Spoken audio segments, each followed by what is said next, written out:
All right, Drew Brees is here, one of the best players of his era. The unofficial mayor of New Orleans. We're in New Orleans. He's with Bounty. We'll get to that. He's got this jacket. He did not, as a Sharp jacket guy, yeah. I don't have one, and I'm wondering. Look, I'll deck you out. Okay, thank you. I appreciate that. We got, I'm gonna be here all day. That's all I'm saying. I'll be right here all day. When you get the Bounty hooked up, bring it over. We're gonna start here. This week for you, like you're a guy. Joke that you're an unofficial mayor of New Orleans, but it might not be a joke. If you ran, you would win. What is this week like? Get everybody here. Obviously, you were playing when they had it here last time. Like, what is it like to see everybody here in New Orleans? I think it's awesome. I can't tell you how many compliments I've got from people. Just like I don't see why we don't have the Super Bowl here every year. I agree. Yeah. So I'll add you to the list. I think everybody is. There's just a vibe and an energy here.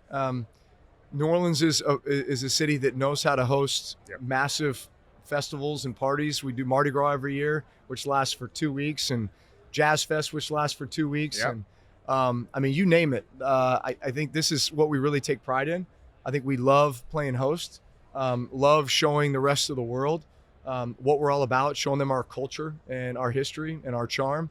I know so many of the restaurateurs in town, and I think they just like – They live for this moment because it's their opportunity to showcase all that's great about, what we do. And I think just the proximity to everything too, like the French Quarter being right here, the Central Business District, Warehouse District, Superdome's right there, Mississippi River's right here. Like we're all just kind of boxed in, and it's like this melting pot of just fun and, excitement. So yeah, they should have it here every year. All right. So Mahomes obviously is going for the three-peat. And when I have someone like you on, I can't understand quarterbacking 1/1,000,000th of the level that you can. And it's funny because Sean Payton famously loved Mahomes coming out towards the end of your career. That was kind of two ships passing the night. Didn't really work out. He wasn't able to trade up for him or all that stuff. But when you watch Patrick Mahomes, just from a football nerd standpoint, what stands out, especially this version of him? Well, every game, every tight game, every close game, every highly competitive game typically comes down to 2 or 3 plays. Yep. And we all, those are the plays that everyone analyzes the week after the game and second guesses, right? But it's always the, at the end of the day, did they make the play or did they not, right?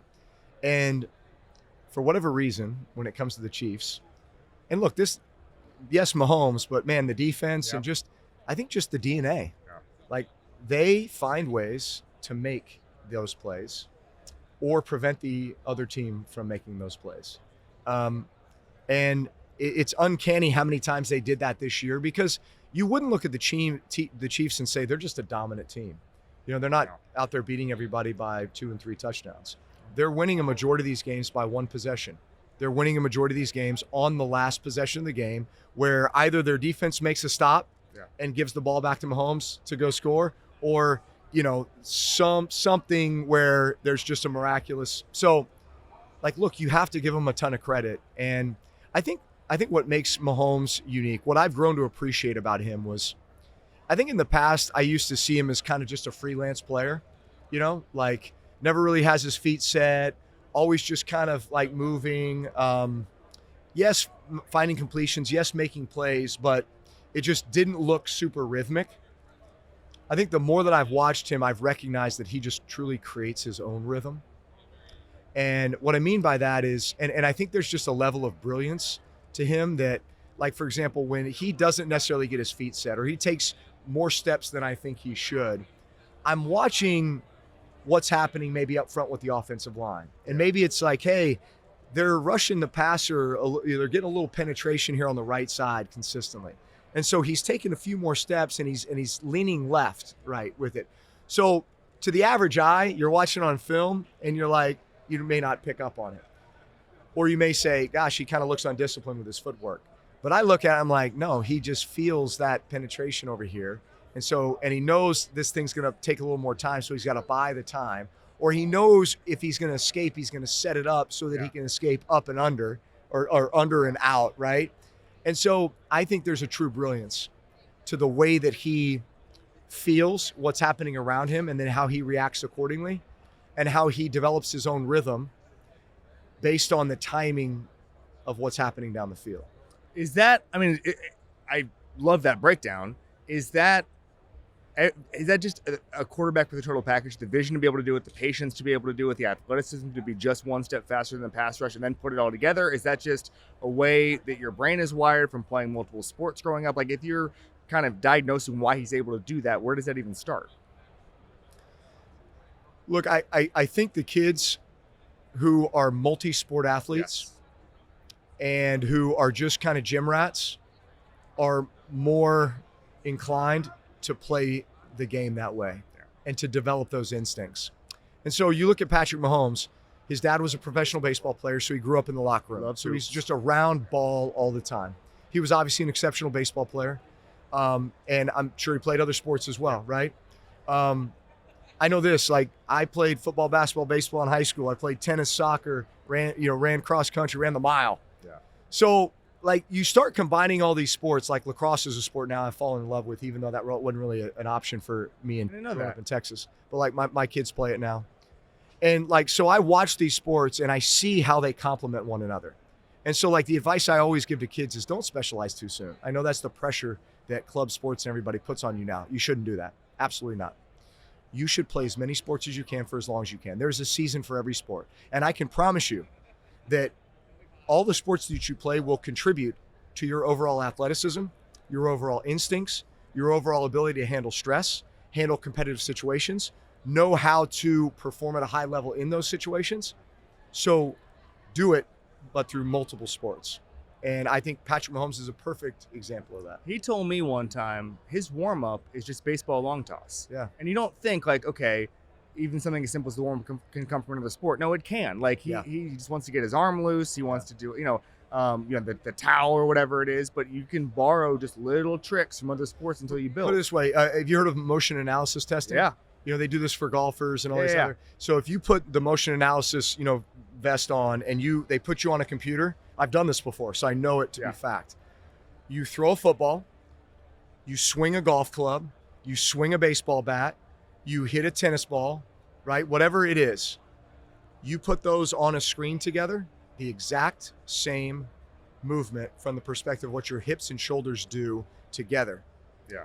As far as like the patterning and the sequence of that motion. So they're all aligned. Yeah. Like all those things are the exact same. So again, you do all these sports, they're all complementing one another. I love this. Yeah. All right, we do a couple of things that for every guest. First thing we do is badasses. It's the most badass player you've ever played with. So that could be any level, any stop, doesn't matter. Just we know what a badass is in football. Yeah. What do you got for me? Well, so I was at NFL Honors last night and chatted with Ray Lewis for about 15 minutes in the green room.